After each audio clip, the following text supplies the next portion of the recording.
Hi வணக்கம், நான் உங்கள் செல்வி வந்தாச்சு. இன்றைக்கி நம்ம வீட்டு ஸ்பெஷல் என்னென்னு பார்த்துடலாமா? வாங்க பார்க்கலாம். இன்றைக்கி நம்ம வீட்டில் காலையிலே சொன்ன நம்ம பூவை பார்த்தாங்க. எவ்வளோ பூ பூத்துருக்கு பார்த்தீங்களாங்க. மனசுக்கு அவ்வளோ ஒரு திருப்தி. பாருங்கள், அந்த ஆக்கில் குட்டீஸ்களுக்கு சாப்பாடு வச்சாச்சு. குட்டீஸ்களுக்கு மட்டும் இல்லை, இப்போ எனக்கும் நம்மளுக்கும் இதில் தான் வைப்பேன். எதுக்குன்னாச்சுன்னா கேஸு உடனே வரமாட்டுக்கு இல்லையா, அதனால் சோறு மட்டும் இதில் பொங்கிடுவோன்னு குட்டீஸ்களுக்கு பொங்கிட்டு எனக்கும் பொங்கிடுவேன். என் பொண்ணு பாத்திரம் விளக்கிக்கிட்டு இருக்கா. அவளை பாத்திரத்தை அள்ளி போட அவளுக்கு கோவம் வருது. அம்மா இருக்கிற பாத்திரத்தை ஃபுல்லாக எடுத்து உள்ளே போடுமா, நான் விளக்கி தந்துடுறேன் அப்படிங்கிறா கோவத்தில். பழைய குழம்பு சுட வச்சாச்சு. பழைய பருப்பு குழம்பு தான் சுட வச்சாச்சு. இன்றைக்கி முட்டை குழம்பு வச்சுக்கிட்டு இருக்கேன்.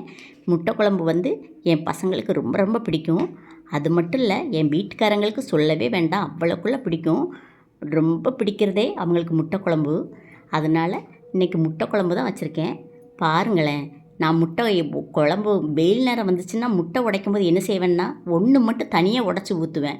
அது நல்லா இருந்தால் மட்டும்தான் உள்ளே உடச்சி ஊற்றுவேன், இல்லாட்டா ஊற்ற மாட்டேன். என்ன காரணம்னா, வெயில் நேரத்தில் அந்த முட்டைலாம் ஒரு மாதிரி உள்ளே அப்படி மச்சு போய் இருக்கும்.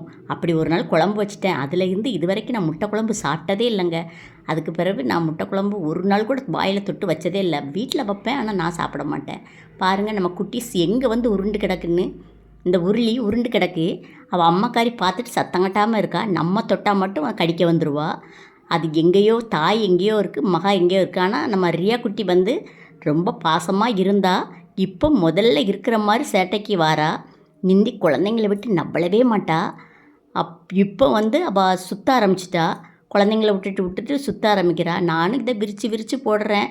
அது இந்த குட்டியெல்லாம் நான் அப்படி நவட்டி கீழே வந்துடுது பாருங்கள்.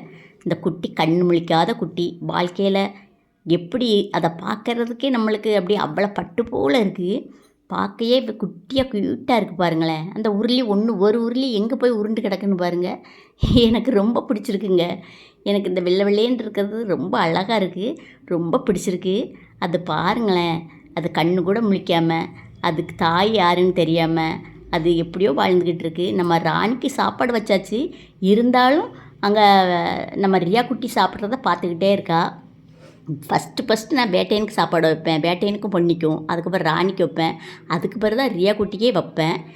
என் பொண்ணு அவளுக்கு முட்டை குழம்பு பிடிக்கலை அப்படின்ட்டு பழைய பருப்பு குழம்பு வச்சே நான் சாப்பிட போகிறேன் அப்படின்னு அவளுக்கு ஒரு டிஷ்ஷு தயாரிச்சிட்டா. நம்மளுக்கு என்றைக்குமே பழைய கஞ்சி தாங்க. எனக்கு அந்த பழைய கஞ்சே போதும் அப்படின்னு.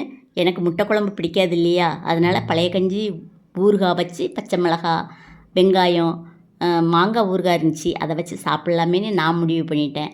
ஆனால் உண்மைக்குங்க, எத்தனை வகை சாப்பாடு இருந்தாலும் இந்த சாப்பாடை மாதிரி எந்த சாப்பாடுமே இருக்காதுங்க. அவ்வளோ ஒரு ருசி. அந்த மாங்காய் ஊறுகாவை அப்படியே பெனஞ்சி வச்சு சாப்பிட்டு பாருங்களேன். உண்மைக்கும் நாக்கில் எச்சு ஊறுது. நீங்கள் இப்படி சாப்பிட்ருக்கீங்களா? சொன்னால் கமெண்ட்டில்